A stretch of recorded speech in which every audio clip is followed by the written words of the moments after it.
विधि एवं विधि शास्त्र एवं विधि के सिद्धांत। प्रश्न पहला, पेज नंबर 1। विधि शास्त्र को परिभाषित कीजिए तथा इसके क्षेत्र एवं प्रकृति की विवेचना कीजिए। विधि शास्त्र नागरिक विधि के प्रथम सिद्धांतों का विज्ञापन है। इस कथन की विवेचना कीजिए। उत्तर। विधि शास्त्र की परिभाषा। विधि शास्त्र शब्द की उत्पत्ति लैटिन भाषा के शब्दों एवं ज्यूरी एवं प्रोडिक्टेशन से हुई है। ज्यूरी का अर्थ होता है विधि, लॉ, तथा प्रोडिक्टेशन का अर्थ है ज्ञान, नॉलेज। इस प्रकार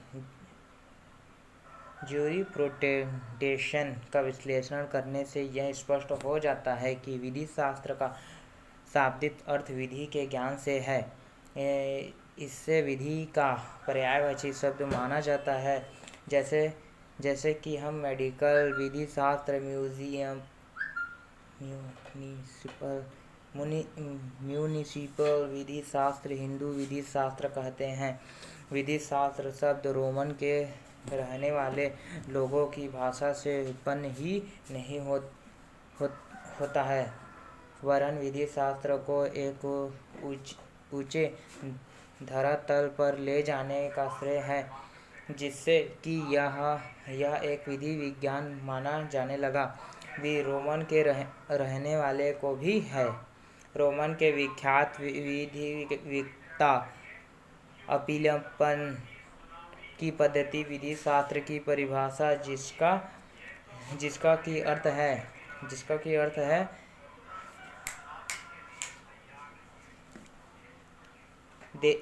देवी और मानवीय वस्तुओं का ज्ञान, उचित एवं अनुचित का विज्ञान, रोमन सभ्यता के प्रारंभ में मानी जाती थी। बाद के रोमन विधिवेत्ताओं ने जस नेचुरल एक विश्वव्यापी संहिता निकाली, जिससे कि सभी शाखाएं निकालती हैं। यह सभी संबंधित हैं और जो विधि विख्याति उपयोग के नियम हैं।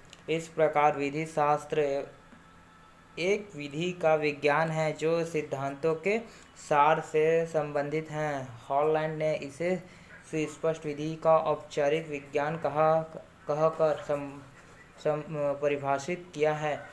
यह औपचारिक विज्ञान माना जाति के संबंधों का है, जिन्हें साधारणतया विधि परिणाम माना जाता है। एलन ने विधि शास्त्र को विधि के आवश्यक सिद्धांतों का वैज्ञानिक विश्लेषण बताया है। मोएल के अनुसार विधि शास्त्र का अंत साधारण वही है जो दूसरे वैज्ञानिकों का है, अर्थात एक पूर्ण ज्ञान है। विचारों की प्रगति के साथ साथ विधि शास्त्रों ने विधि शास्त्र को अनेक रूपों में परिभाषित किया है। पैटर्न के अनुसार विधि शास्त्र विधि का अर्थ अथवा विधि के विभिन्न प्रकारों का अध्ययन है। हॉलैंड के अनुसार विधि शास्त्र मौजूदा कानून का औपचारिक विज्ञान है। एलन के अनुसार यह कानून के परम आवश्यक सिद्धांतों का विश्लेषण है। सिरोसार ने विधि शास्त्र को विधि ज्ञान के तात्विक पक्ष के रूप में परिभाषित किया।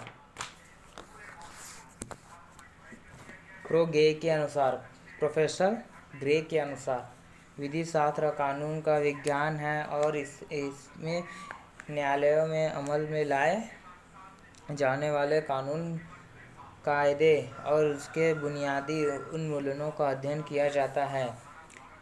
जी.सी. ली के अनुसार विधि शास्त्र एक ऐसा विज्ञान है जो उन मौलिक सिद्धांतों को अनिश्चित करने का प्रयास करता है जिनकी अभिव्यक्ति विधि है।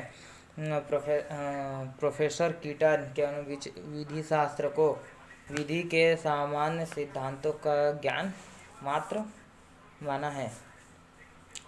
पॉल विनोग्रेडोव के अनुसार सरल नियम एवं निश्चित विधि के भाग जो प्रत्येक राष्ट्र के इतिहास में भिन्नता प्रकट करते हैं के मुकाबले में अध्ययन से विधि विज्ञान का उदय होता है। यह विधि शास्त्र उन सामान्य सिद्धांतों के उद्देश्यों की खोज करता है जो विधि नियमों तथा अदालती निर्णयों में पाए जाते हैं। सामंत महोदय ने विधि शास्त्र की परिभाषा देते हुए कहा है कि विधि शास्त्र नागरिक कानून विज्ञान है। विज्ञान से अभिप्राय है सुव्यवस्थित एवं सुसंबंधित ज्ञान। सीमित अर्थ के हैं। भौतिक, रासायनिक एवं जीव विज्ञान को विज्ञान कह सकते हैं। ये विज्ञान इतिहास, अर्थशास्त्र, नागरिक शास्त्र आदि से भिन्न हैं, जिन्हें हम कला कहते हैं। परंतु कोई भी ज्ञान का आधार यदि वर्गीकरण में हो, उसका विश्लेषण हुआ हो, जिससे कि वह विज्ञान विधि पूर्वक एक शिखर पर पहुंचा हो, ऐसा ज्ञान विज्ञान कहलाता है। ऑक्सफोर्ड शब्दकोश। विधि शास्त्र की परिभाषा विधि के क्रमबद्ध एवं सुव्यवस्थित ज्ञान या मानवीय विधियों के विज्ञान के रूप में दी गई है।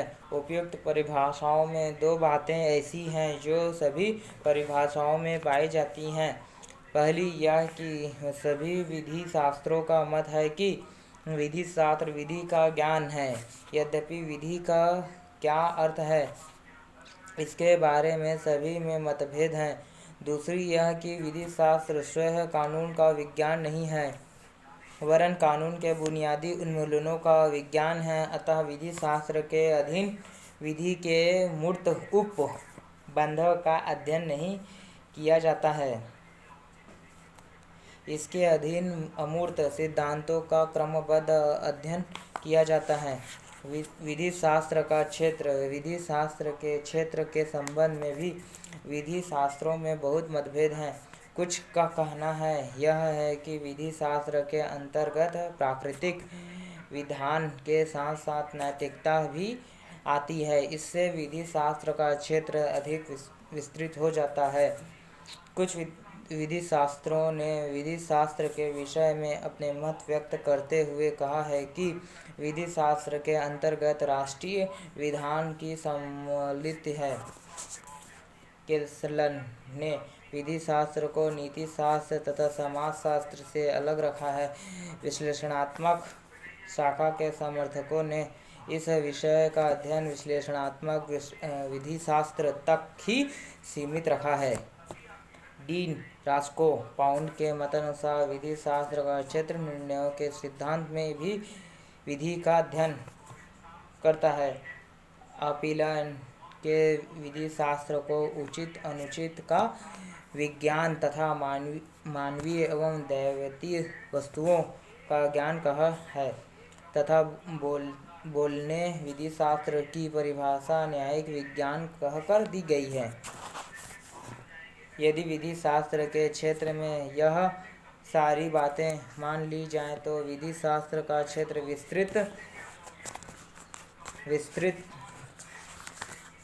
विस्तृत तो आवश्यक हो जाएगा, परंतु निश्चित नहीं रहेगा। इसके अधीन राजकीय विधान तथा नैतिक नियमों में कोई अंतर नहीं रह जाएगा। ऑस्टिन तथा उनकी विचारधारा वाले विद्वानों ने विधि शास्त्र की विषय सामग्री को केवल निश्चयात्मक विधि की माना है। इसके अनुसार नैतिकता विधि से अलग है। इस मत के अनुसार विधि शास्त्र का विधि की अच्छाई या बुराई या व्यक्तिगत विचारों से कोई संबंध नहीं रहा। इसका संबंध मात्र राजकीय विधियों तक ही सीमित रहा। ऑस्टिन ने स्वयं लिखा है कि विधि शास्त्र को यह अधिकार नहीं है कि वह किसी आदेश के आधार पर विधियों की अच्छाइयाँ एवं बुराइयाँ निर्धारित करें। विधि शास्त्र की प्रकृति। विधि शास्त्र की प्रकृति का अध्ययन हम निम्नलिखित शीर्षकों के अंतर्गत कर सकते हैं। पॉइंट नंबर 1, विधि शास्त्र नागरिक कानून का विज्ञान है। महोदय ने विधि शास्त्र की परिभाषा देते हुए कहा है कि विधि शास्त्र नागरिक कानून का विज्ञान है। विज्ञान से अभिप्राय है सुव्यवस्थित एवं सुसंबद्ध ज्ञान।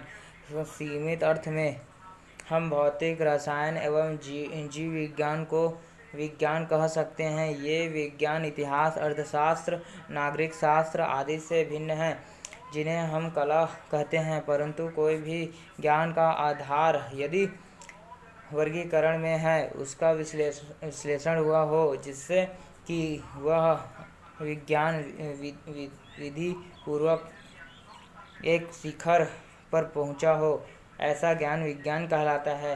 विज्ञान एवं कला मुख्यतः अपने उद्देश्य में भिन्नता रखते हैं।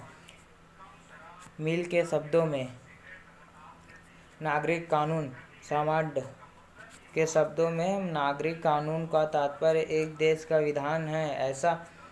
ऐसा विधान नागरिक कानून इसलिए कहता है कि उसका निर्माण राज्य द्वारा होता है। इसका नामकरण रोमन के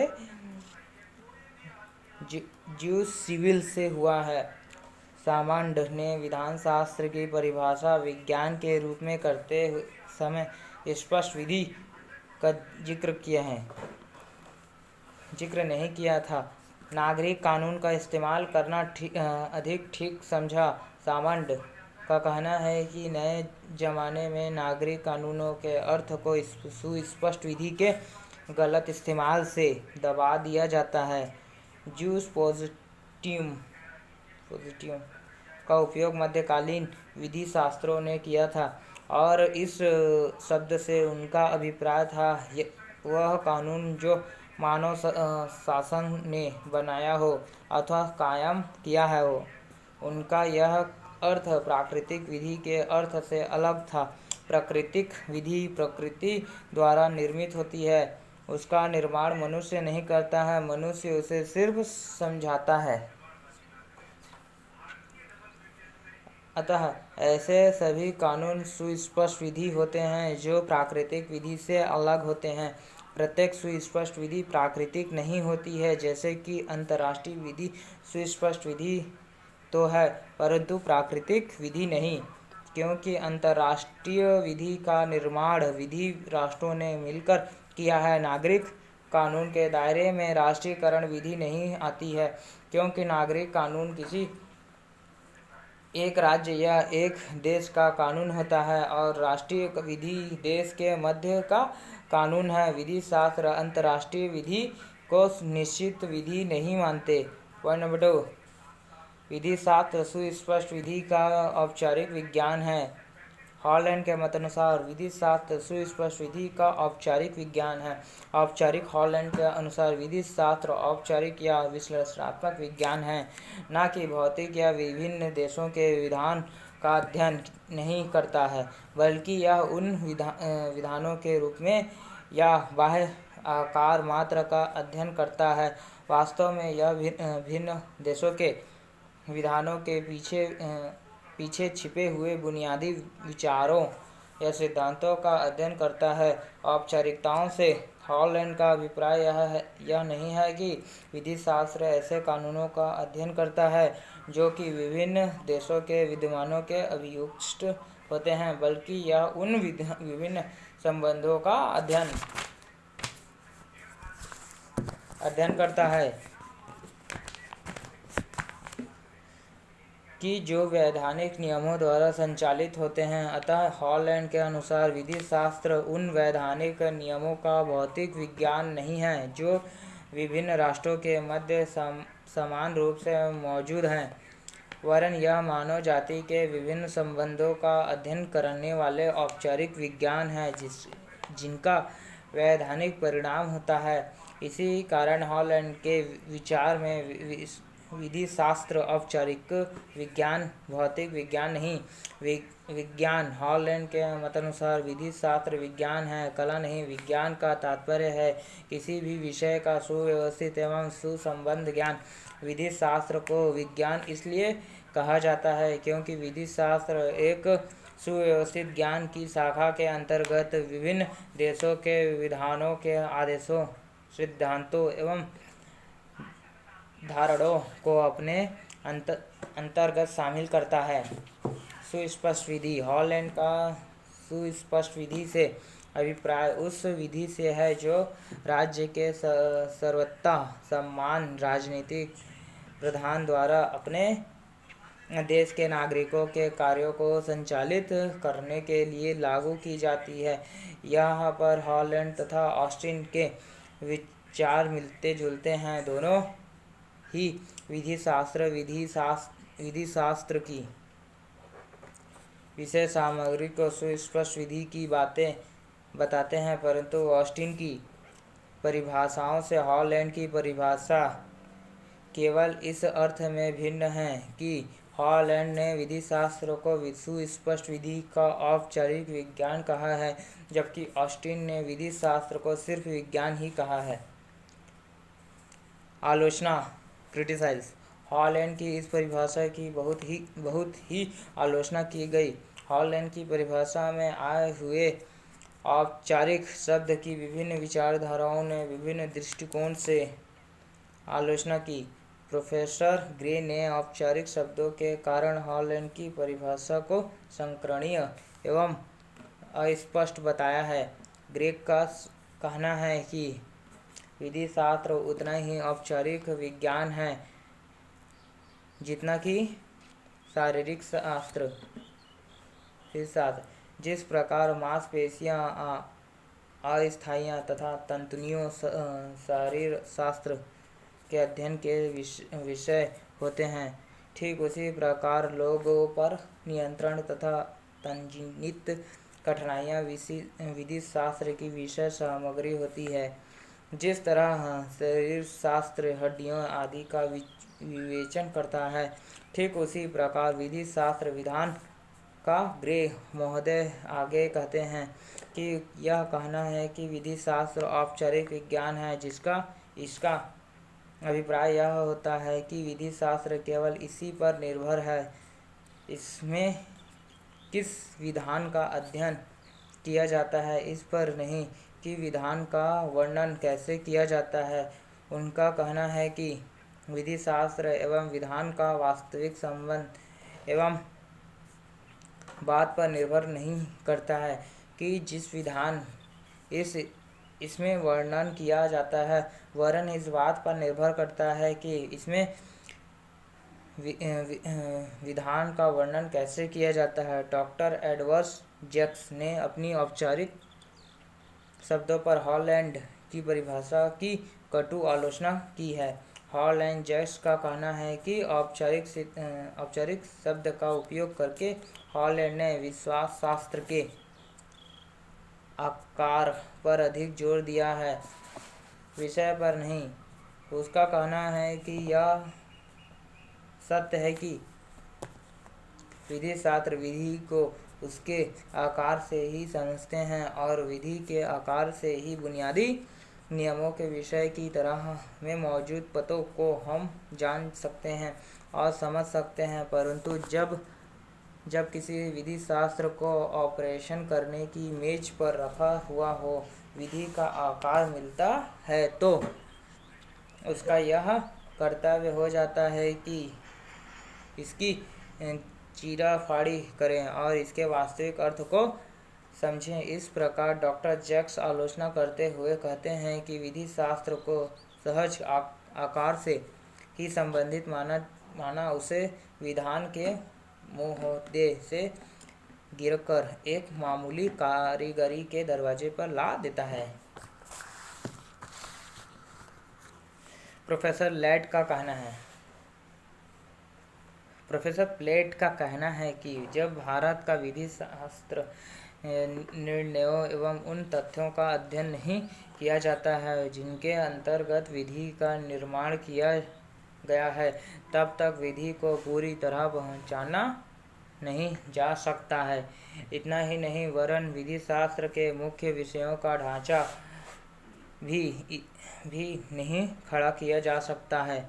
विधान की सारी विषय सामग्री से अलग वास्तविक या संविदा तक के ही सामान्य सिद्धांतों को बनाने का प्रयत्न करना ठीक उसी प्रकार होगा जिस प्रकार ईंधन के बिना ही नहीं, वरन मिट्टी के ही बिना ईंट को बनाने का प्रयत्न करना। प्रोफेसर एडम्स का कहना है कि आकार तथा औपचारिक संबंध किसी भी रूप में इतना आसान और इतने सुस्पष्ट नहीं है कि उनकी मदद से कोई दार्शनिक क्रमबद्धता जैसी समस्याएं को हल कर सकें। इस प्रकार हम देखते हैं कि हॉलैंड के आलोचनाओं ने सही अर्थ नहीं लाया। वास्तव हॉलैंड का औपचारिक विज्ञान से अभिप्राय यह था कि विधि शास्त्र केवल वैधानिक प्रकार के उद्देश्य, पद्धतियों तथा विचारों का अध्ययन करता है, वैधानिक प्रणाली के स्थूल तथ्यों का नहीं। अगर हम अन्य आलोचनाकों के इस मत को मान लें कि विधि शास्त्र औपचारिक नहीं बल्कि स्थूल विज्ञान है, तो इसे निसंदेह सत्य से विमुख हो जाएंगे। यदि कोई विभिन्न वस्तुओं के एवं गढ़े हुए मूल्यों के आंकड़े इकट्ठे करके एक जगह पर रख देता है